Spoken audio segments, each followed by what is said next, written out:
एखादी भाजी आपण नेहमी त्याच पद्धतीने बनवतो आणि मग ती भाजी खाण्याचा कंटाळा येतो. पण तीच भाजी जर आपण एखाद्या वेगळ्या पद्धतीने बनवली ना, तर घरातले मात्र सगळेच जण खुश होतात आणि आवडीने तीच जरी भाजी असेल तरी सुद्धा आवडीने खातात. आजची ही वांग्याची भाजी आपण अशीच एखाद्या वेगळ्या आणि नवीन पद्धतीने तयार करणार आहोत.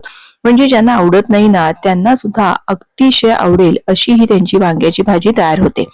मुळात म्हणजे एकदम मस्त चटपटीत आहे. काही वाटण घाटण जास्तीची काही खटाटोप न करता झटपट तयार होणारी चटकदार वांगी बनवणार आहोत. नमस्कार, मी प्रिया, तुमच्या सगळ्यांचं खूप खूप मनापासून स्वागत.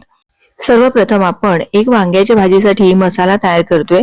त्यासाठी इथे मी 3 चमचे पांढरे तीळ घेतलेले आहेत, 1 चमचा मोहरी, 1 चमचा धने घेतलेले आहेत, अर्धा चमचा बडीशेप, अर्धा चमचा जिरे घेतलेले आहेत, 5 ते 6 लसणाच्या पाकळ्या, अर्धा इंच आलं घेतलेलं आहे. हे आपल्याला एकत्रितपणे कोरडच असं वाटून घ्यायचं आहे. एक मिक्सरचं भांडं घ्यायचं आणि पाणी न घालताच हे आपल्याला वाटायचंय.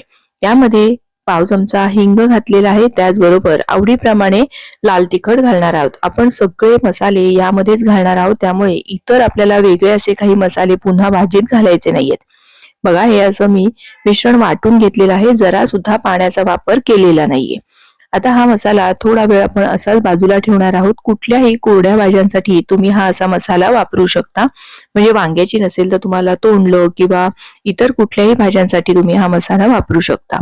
आता त्याच मिक्सरच्या भांड्यामध्ये दाण्याचा कूट घेतलेला आहे किंवा अख्खे दाणे घेतले तरी चालेल, हळद, 1 चमचा गरम मसाला, 1 चमचा आमचूर पावडर घेतलेली आहे आणि त्याचबरोबर इथे मी थोडासा चवीला गूळ घेतलेला आहे.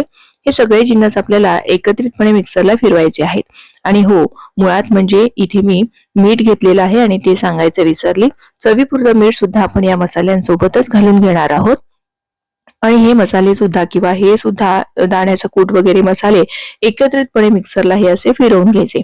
असे नाही घेतले आणि भाजीत घातले तरीही चालेल, पण या पद्धतीने हे जर असं तयार करून ठेवलं तर झटपट आपली भाजी तयार होते. आता इथे मी ही काही वांग्याची कापं अशी तयार करून घेतलेली आहेत. छान अशी कोवळी काटेरी वांगी होती. त्याचा मी देठाचा भाग काढला नाहीये, कारण मस्त असं हिरवगार देठ आमच्याकडे तर खायला फार आवडतं. आणि कोवळी लुसलुशीत मस्त अशी ताजी ताजी वांगी उभे असे काप मी तयार करून घेतलेत आणि मिठाच्या पाण्यामध्ये घालून घेतलेत. त्याचबरोबर बटाट्याचे सुद्धा हे असे उभे काप तयार करून घ्यायचे आणि ते सुद्धा पाण्यामध्ये घालून घ्यायचे आहेत. माझ्याकडे या हिरव्या मिरच्या अशा मी तोंडी लावणी म्हणून बनवण्यासाठी आणल्या होत्या. त्यातल्या ह्या हिरव्या मिरच्या आहेत, त्या सुद्धा मी यामध्ये घालणार आहे. जर तुमच्याकडे तुरीच्या शेंगांचे दाणे असतील तर ते सुद्धा तुम्ही या वांग्याच्या भाजीमध्ये घालू शकता किंवा मटारचे दाणे असतील ते सुद्धा घालू शकता.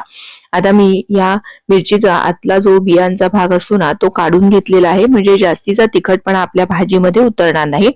हा बियांचा भाग सुद्धा सगळा काढून घ्यायचा आणि या पद्धतीने मोठे मोठे लांब लांब काप असे तयार करून घेतले.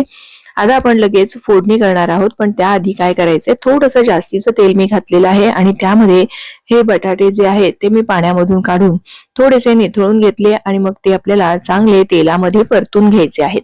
अधेमध्ये हे असे चांगले बटाटे वर खाली करायचे, म्हणजे सगळ्या बाजूने मस्त एकसारखा रंग येईल आणि मुळात म्हणजे बटाटे सगळ्या बाजूने एकसारखे शिजतील. बघा, असा हलकासा रंग बदलला की लगेच आपल्याला हे तेलामधून असे निथळून काढून घ्यायचे आहेत. हे बटाटे ना जरी नुसतेच असे मुलांना खायला दिले ना तरी सुद्धा खूप आवडीने खातात. जसं की फ्रेंच फ्राईज असं ना, त्या पद्धतीने लागतात. त्यानंतर यामध्ये जे आपण वांग्याचे काप तयार करून ठेवले होते ते सुद्धा असेच आपल्याला तेलावर चांगले परतून घ्यायचे. असे आपण जेव्हा तेलावर भाजी परतून घेतो ना, त्यावेळेस ती भाजी चवीला सुद्धा छान लागते आणि मुळात म्हणजे भाजीचा जो मूळतः रंग आहे ना, तो तसाच टिकून राहतो. नाहीतर बघा, जनरली वांग्याची भाजी ना अगदी काळपट रंगाची होते, पण या पद्धतीने ना बघा मस्त असे या वांग्यांचा रंग बदललाय, पण तरी सुद्धा अगदी छान मस्त अशी निळी निळी ही वांगी दिसत आहेत. बघा, प्रत्येक वांग्याचा रंग, वांग छान शिजले तरी सुद्धा ना रंग बदललेला नाहीये. ते दिसायलाच फार छान दिसतं. त्यामुळे या पद्धतीने हे असं जर वांग आपण तेलामध्ये घालून परतून घेतलं तर छान व्यवस्थित ते तेलासोबत शिजतं. आणि ही भाजी अशी जर तुम्ही तयार केली, आपण यामध्ये जरा सुद्धा पाण्याचा वापर करणार नाहीये, त्यामुळे ही भाजी बराच वेळ म्हणजे अगदी 1-2 दिवस सुद्धा आरामात टिकते. आता जे आपण मिरचीचे काप केले होते ते सुद्धा मिरची थोडीशी अशी मऊ होईपर्यंत परतून घ्यायची आहेत. थोडेसे त्याच्यावर डाग आले पाहिजेत. मिरची शिजायला काही फारसा वेळ लागत नाही, अगदी 1-2 मिनिटांमध्येच ही मिरची चांगली शिजते.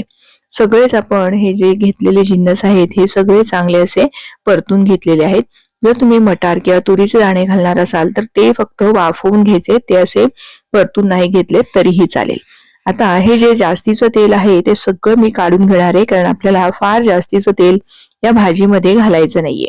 साधारण 2 टेबलस्पून इतकं तेल ठेवलेलं आहे. त्यामध्ये कढीपत्ता घातला, त्याचबरोबर उभा पातळ चिरलेला कांदा घातलेला आहे. पण कांदा घालणं पूर्णपणे ऐच्छिक आहे.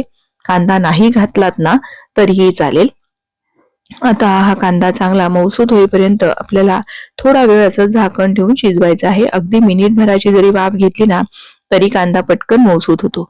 लगेच आपण तयार करून घेतलेला हा जो मसाला आहे तो यामध्ये घालायचा. यामध्ये आलं लसूण घातलेला आहे आपण, त्यामुळे हे एकदा चांगलं परतून घ्यायचं, म्हणजे आलं लसणाचा कच्चा वास सगळा निघून जातो. यामध्ये आपण तीळ, धणे, जिरे सगळंच घातलं आहे, त्यामुळे मस्त अशी खमंग भाजी आपली तयार होते. आता यामध्ये मी उभे असे टोमॅटोची कापं केलेली आहेत ती घालायची. टोमॅटोने मस्त असा चटपटीतपणा आपल्या या भाजीला येतो. एकदा हे चांगलं टोमॅटो हलकेसे असे शिजेपर्यंत परतून घेतले. त्यानंतर आपण या परतून घेतलेल्या सगळ्या भाज्या यामध्ये घालून घ्यायच्या आणि या मसाल्यांसोबत चांगलं असं परतून घ्यायचं आहे, म्हणजे सगळ्या बाजूने भाजीला एकसारखा मसाला लागतो आणि भाजी खायला खूप छान खमंग अशी लागते. आपण यामध्ये दाण्याचा कूट, तीळ, धने, जिरे, बडीशेप हे सगळं ताजं ताजं कुटून घातलेलं आहे किंवा मिक्सरमध्ये फिरवून घातलं आहे. त्यामुळे ही भाजी चवीला अफलातून म्हणजे अगदी मस्त छान अशी लागते, कारण सगळे मसाले आपण आत्ताच ताजे मिक्सरला फिरवून घातलेले आहेत.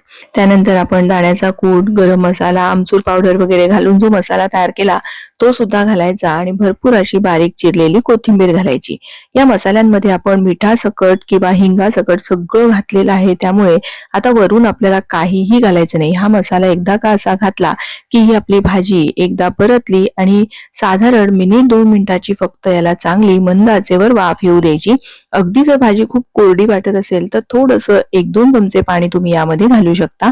मंद आचेवर मस्त अशी मिनिटभराची वाफ येऊ दिली. बघा, छान अशी आपली चटकदार वांग्याची रसरशीत अशी भाजी तयार झालेली आहे. झाकण ठेवून मिनिटभर जेव्हा शिजवतो त्यावेळेस यामध्ये सगळे मसाले असे मस्त मुरतात आणि छान अशी चव येते. दाण्याचा कूट, तीळ याचा मस्त खमंगपणा, बडीशेप, धणे, जिरे याचा छान असा स्वाद या भाजीमध्ये येतो. मुळात म्हणजे आमचूर पावडर, गूळ याचा छान असा चटकदारपणा या भाजीला जाणवतो. तुम्ही सुद्धा या पद्धतीने अशी ही एकदा तरी वांग्याची भाजी नक्की तयार करून पहा. तुम्हाला ही आजची पद्धत कशी वाटली हे मला कमेंट करून नक्की सांगा. यापूर्वी कधी तुम्ही या पद्धतीची भाजी बनवली आहे का किंवा खाल्ली आहे का हे सुद्धा कमेंट करून नक्की सांगा. पुन्हा लवकरच भेटूया छानशा रेसिपीसह. धन्यवाद.